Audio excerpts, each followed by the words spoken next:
জামায়াতে আমির শফিকুর রহমান বলেন, এখনো শত শত মানুষ হাসপাতালের বিছানায় কাতরাচ্ছে, রক্তের দাগ মোছেনি, দেশ বন্যায় আক্রান্ত। এ সময় নির্বাচনের জিকির জাতি গ্রহণ করবে না। জবাবে মির্জা ফখরুল বলেন, যাদের জনসমর্থন নেই, যারা নির্বাচনের বিরুদ্ধে, তারা এ ধরনের চিন্তা ভাবনা করে। চেয়ারম্যান তারেক রহমান বলেন, গত কয়েকদিনে দেখেছি কিছু রাজনৈতিক দল একটি প্রতিবেশী দেশের ফাঁদে পা দিয়েছে। তারা বিভ্রান্তি ছড়ায়, এরকম কিছু কথাবার্তা বলছে। বিএনপির প্রায় জন্মলগ্নের সাথী জামায়াত ইসলামী। বাংলাদেশের রাজনীতিতে বিএনপির সঙ্গে জামায়াত ইসলামীর হাত ধরে চলার ইতিহাস ৪৬ বছরের পুরনো, আর রাজনৈতিক ঘনিষ্ঠতার সম্পর্ক প্রায় ২ যুগের। এমনকি বিএনপি আমলে জামায়াতের সংসদ সদস্য নির্বাচিত হওয়ার ঘটনা ঘটেছে। গত ৫ আগস্ট সরকার পতনের আগ পর্যন্ত কোনো না কোনো ভাবে টিকে ছিল এই সম্পর্ক। তবে সরকার পতনের পর রাজনৈতিক পট পরিবর্তনের কারণে পাল্টে গেছে অনেক হিসেব। নিজেদেরকে আলাদাভাবে চেনাচ্ছে এই মুহূর্তে মাঠের রাজনীতিতে দ্বিতীয় সর্বোচ্চ রাজনৈতিক দল জামায়াত ইসলামী। তবে কি নিজেদের বড় শক্তি হিসেবে আত্মপ্রকাশ করতে চলেছে জামায়াত?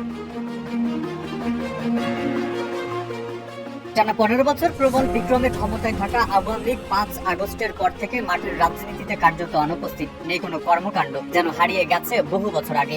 এই সুযোগে রাজনীতির ফাঁকা মাঠে নিজেদের বিকল্প শক্তি হিসেবে হাজির করতে কাজ করে চলেছে জামায়াত। বিএনপিকে এড়িয়ে নানা ইস্যুতে অবস্থান নিতে দেখা গেছে দলটির শীর্ষ নেতাদের।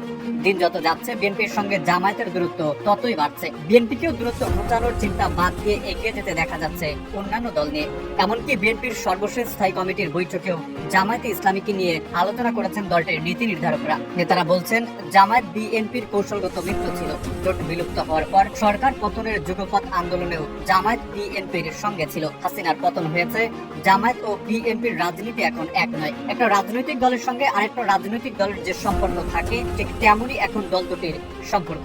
আগামী সংসদ নির্বাচন হওয়ার আগ পর্যন্ত জামায়াতের সঙ্গে বিএনপির সম্পর্ক কৌশলগত থাকবে। সম্পর্কের দূরত্ব ঘোচাতে উদ্যোগী হবে না বিএনপি। বিএনপি এবং জামায়াতের মত বিরোধ প্রকাশ্যে আসে অন্তর্বর্তী সরকারকে নির্বাচন ইস্যুতে সময় দেওয়া নিয়ে। ৮ আগস্ট দায়িত্ব নেওয়ার পর জাতির উদ্দেশ্যে দেওয়া ভাষণে প্রধান উপদেষ্টা নির্বাচনের রোডম্যাপ নিয়ে স্পষ্ট বার্তা না দেওয়ায় প্রতিক্রিয়া জানায় বিএনপি। দলটির মহাসচিব মির্জা ফখরুল ইসলাম আলমগীর প্রধান উপদেষ্টার ভাষণ নির্বাচনের রোডম্যাপ না থাকায় অসন্তোষ প্রকাশ করে। বিএনপি মহাসচিবের বক্তব্যের সমালোচনা করে জামায়াতে আমির শফিকুর রহমান বলেন, এখনো শত শত মানুষ হাসপাতালের বিছানায় কাতরাচ্ছে, রক্তের দাগ মোছেনি, দেশ বন্যায় আক্রান্ত। এ সময় নির্বাচনের জিকির জাতি গ্রহণ করবে না।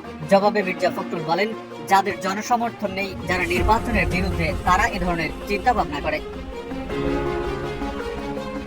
এমনকি ভারতের সঙ্গে সম্পর্ক নিয়ে গত ২৮ আগস্ট ঢাকায় দলীয় নেতাকর্মীদের উদ্দেশ্যে জামায়াতের বক্তব্যের বিরোধিতা করেন স্বয়ং তারেক রহমান।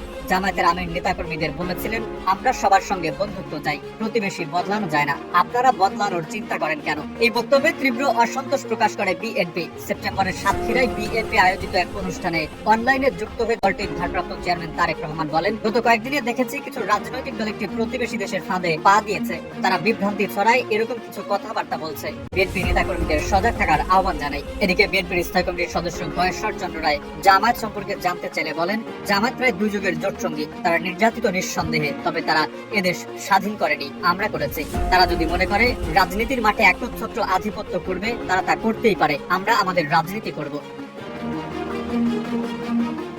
জানা গেছে, আগামী সংসদ নির্বাচনকে সামনে রেখে জামায়াত ধর্মভিত্তিক রাজনৈতিক দলগুলোকে এক প্ল্যাটফর্মে আনার চেষ্টা করছে।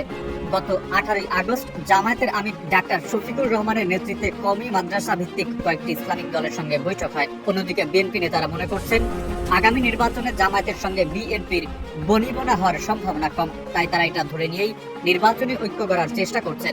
বিএনপির নীতি নির্ধারকরা জামায়াতে ইসলামীর সঙ্গে দূরত্ব ঘোচানোর চিন্তা বাদ দিয়ে বিভিন্ন রাজনৈতিক দলের সাথে বৈঠক করে যাচ্ছে।